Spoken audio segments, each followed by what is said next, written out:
welcome back to my channel. I'm outside, but I might have to call it a wrap soon because it's literally gonna start storming really bad. I don't know if you can hear the thunder, but I just wanted to give an update. So I know one of my most popular videos are my stomach issue videos, I guess. So many other people have had stomach problems, you know what I'm saying? So I actually wanted to talk about one of the other issues that I did have and I've had for a very long time, is my gallbladder. So I already knew about this problem when I did get diagnosed with the SIBO. So it was the stomach intestinal bacteria overgrowth. That's what I got diagnosed with specifically. So that was in my SIBO H. pylori, because it's kind of like similar but a little bit different as well, because they both produce different gases. I didn't know that at the time, but I learned a lot more about it. So that was in my SIBO video where I was diagnosed with that and treated. But don't mind the hole in my shirt. It ripped because I was chasing the goats around. This was a while ago and I ripped the shirt, but I still use it because why not? Anyways, so I had this problem before I even got diagnosed with the SIBO, but the doctor had told me that gallbladders still serve a purpose. So if your gallbladder isn't acting up and causing you a problem, then it's probably best to just keep it as long as possible. Once it starts becoming a problem, then we can go in and get it removed. Well, I didn't think that it was going to cause a problem in my pregnancy. Otherwise, I would have had it removed before I even got pregnant. Granted, me and my husband weren't fully planning for me to get pregnant when I did. We kind of wanted to wait another year, but things happened. They worked out for a reason, and I was blessed with my fourth boy. We are officially done because it was a very hectic pregnancy. I had a lot of issues, and then I also got diagnosed with cholestasis. That will be a different video because there were so many complications that came in with having cholestasis of pregnancy, which also involves your liver and gallbladder as well. That ended up being an issue of its own. So I kind of just want to do this little intro to tell you that tomorrow morning I will be having surgery. So tonight at midnight I'll be having, I will not be able to eat or drink anything, and I will be, so I just kind of wanted to talk about it's called a cholecystectomy, I believe. It's when you get the gallbladder removed. I had one huge giant gallstone in my gallbladder. I think I talked about that before. Well, I ended up developing other gallstones as well. When they did another workup on me, they saw that there were other gallstones in there, not just the one large one. So I'm going to be talking about my journey starting tomorrow. I'll be having surgery in the morning, and then I also do want to have, I'll go over it in this video, but during this time, in the end of my pregnancy, when my gallbladder started acting up, I was unable to eat certain things, and they put me on, like, they try to call it a no-fat diet, but the nurse pretty much told me there's no such thing as no fat. Everything has fat in it. It's just a matter of sticking to things that have the lowest content of fat that you can possibly find. And let me tell you, it got to the point where at this point I'm not really eating a lot of meat, because even the meats that I'm finding, even the lean meats, at this point, like, the most I can eat is like chicken, and I have to avoid even beef and pork and stuff like that because it's just so fatty. My gallbladder is literally on its last life. It's like done with me. So yeah, it's gonna be hectic. I'm so nervous for the surgery, but I guess enjoy the rest of the video because it's just gonna be me coming out of surgery and kind of just talking about my experience. I am having the laparoscopic surgery, so it is a one-day surgery. I go in, hopefully there's nothing serious going on. They look at my other organs, take out my gallbladder, check and make sure that other things aren't, whatever, you know, disrupted, close me up. I'm gonna have 4 incisions in my stomach, and I'll show you guys what they look like so you can kind of see. He said they're small incisions, but they're still like about that big, so I will have scars, pretty visible scars.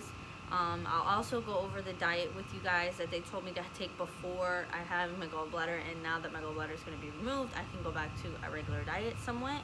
I can still have ingestion and stuff like that because now that I don't have my gallbladder.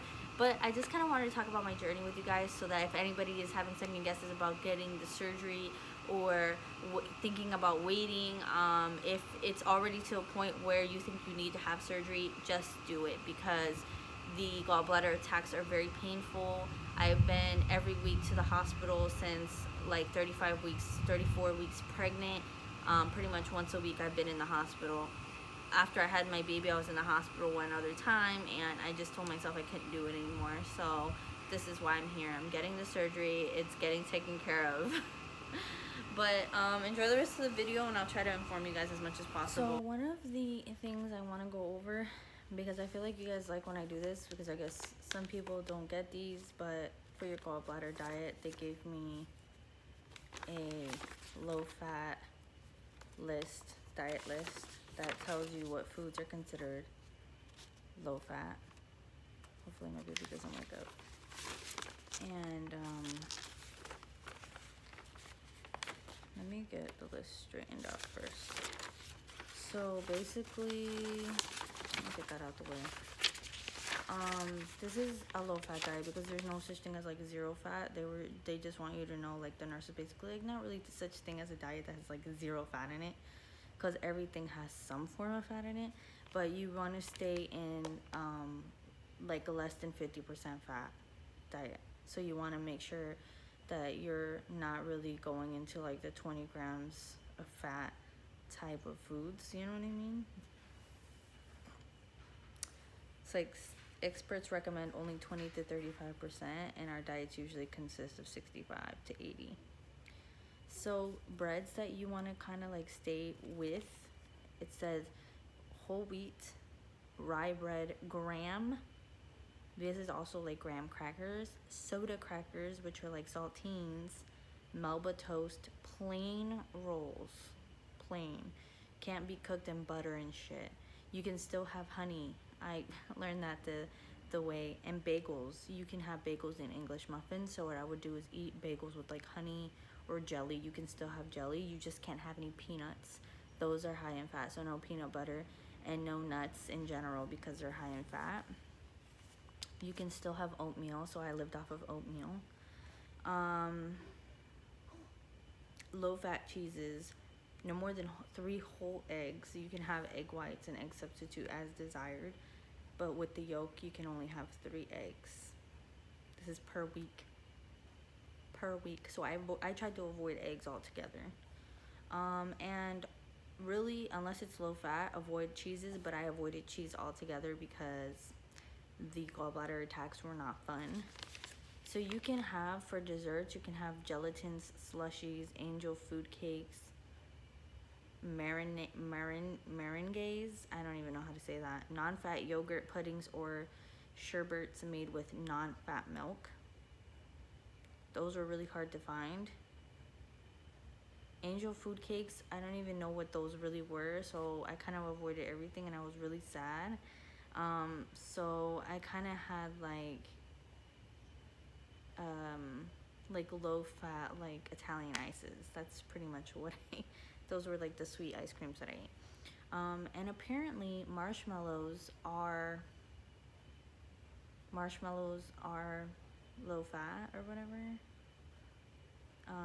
They're non-fat, like they have 0 fat in them. So I literally was just eating bags of marshmallows if I wanted something sweet. Non-fat milk, coffee, tea, fizzy carbonated drinks are still okay. Some websites will tell you carbonated drinks are a no-go, but I was still able to keep them down, which was a nice feeling to be able to drink something carbonated, to be able to drink. I got an oat, because you can have oatmeal. So what I did was I got oat creamer made out of oats and not have any type of like almonds or anything like that, no type of milk. And that's what I had with my coffee, to give me a little bit of boost because I was really low energy. Oh, he's gonna start crying. And yeah, you can have 3 teaspoons of fat daily. That includes butter, margarine, mayonnaise, or healthy oils like canola oil.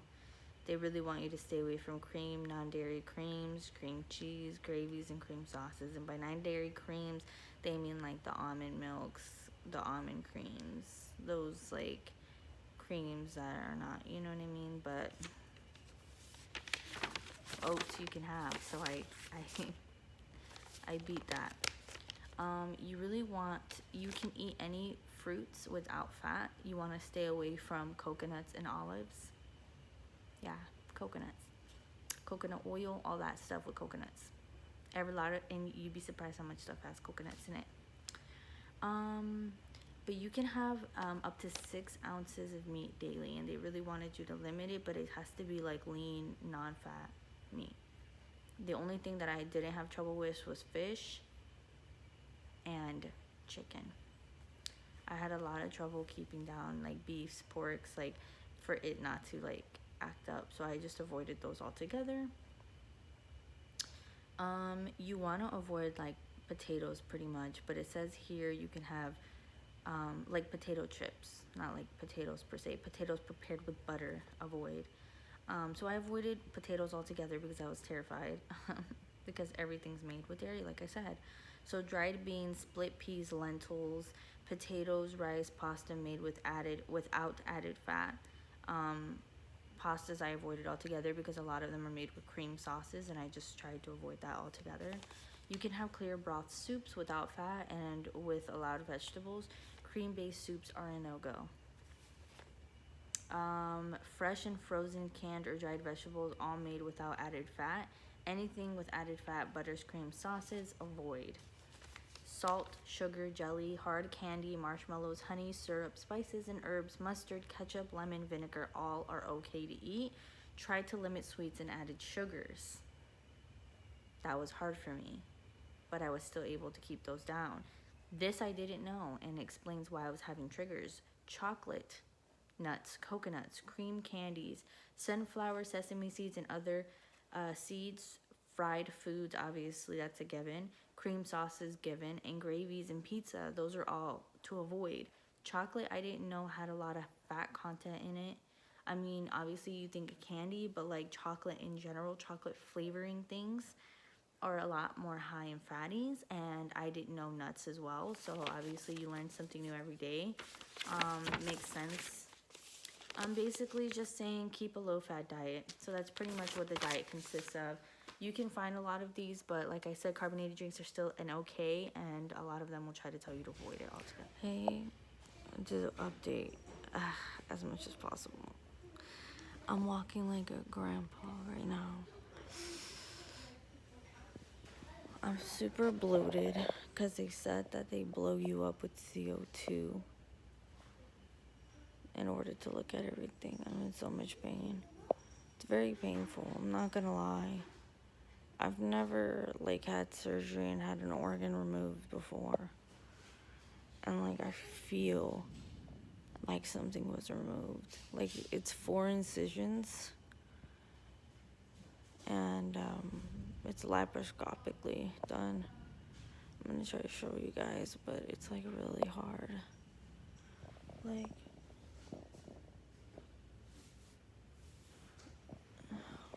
sorry.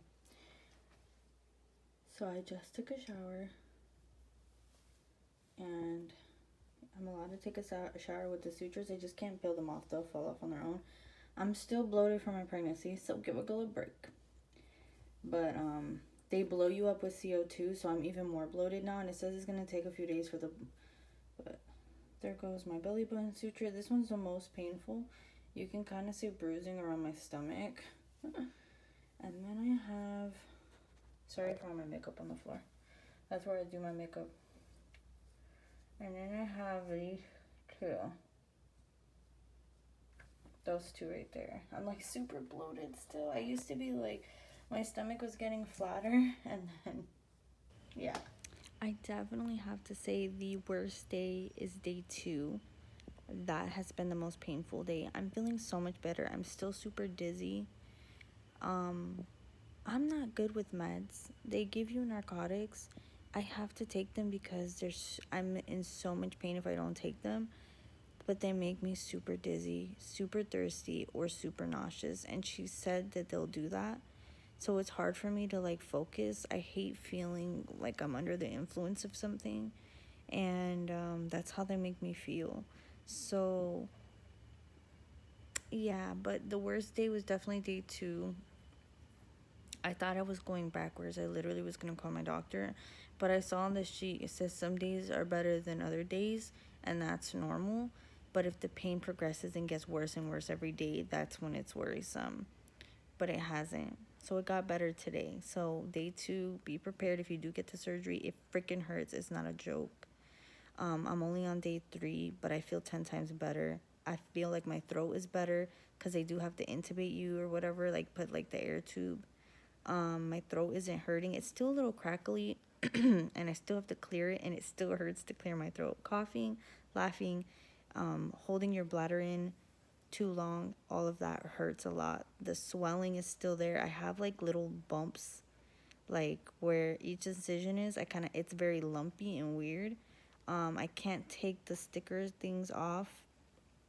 They will fall off on their own. And it's pretty much just a day by day thing. Oh my gosh, 2 weeks it's supposed to take me to fully recover. Um, it does take a shorter time because it was laparoscopic. So hopefully I'll feel like I'm recovering, and then I have my 2 weeks post op. Um, and then hopefully things are good, and hopefully it clears me for everything, and I can go back to being regular mom and doing regular things and not feeling this way. But I definitely feel 10 times better, and I've already eaten a few things that I know I wouldn't have been able to eat pre-surgery. So definitely thank you for watching my video, you guys. Thank you for staying posted and staying tuned. I'll have more videos to come, and I'll try my best to stay on top of everything. I have so much more content coming your way, you guys. But thank you for sticking by my side and loving all my stomach issue videos. Bye, guys.